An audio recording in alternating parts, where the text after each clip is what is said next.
there again, it's Lynda Sands with CRT Secret Sauce.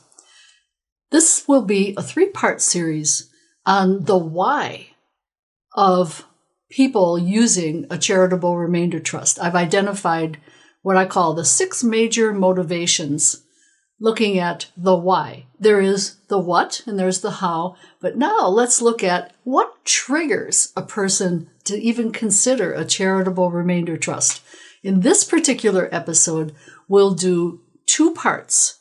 One is the income replacement that they might need, and another is creating a cash flow. So let's take a look at those, and we'll go on to the others in the next 2 episodes. The first one is what I call income replacement. For example, somebody might have a nice income stream, but they may be managing assets that they don't want to manage any longer. For example, what comes to my mind is somebody who's managing an apartment building. Yes, they're getting an income flow, and it might be a good income flow.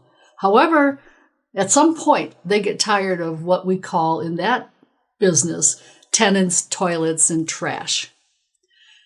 What a perfect time to think about a charitable remainder trust where we can convert one type of income to another type of income. That's a major motivation.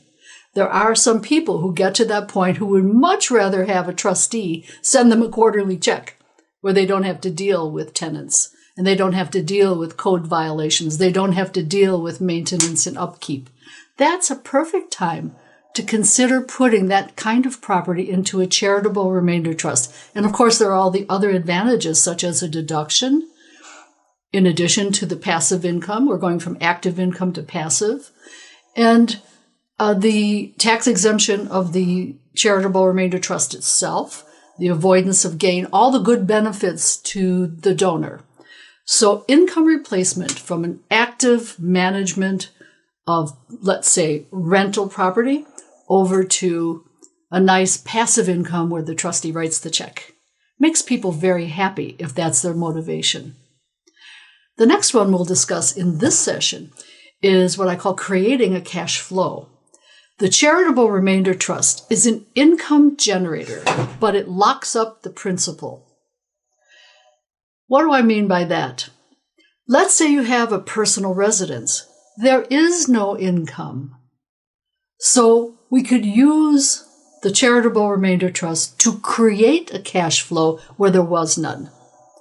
Or somebody could have publicly traded stock that had low income production, 1% dividends, no dividends, something very low. And they can take that asset and create a much larger cash flow. Once again, you get all the same benefits as we discussed in the income replacement.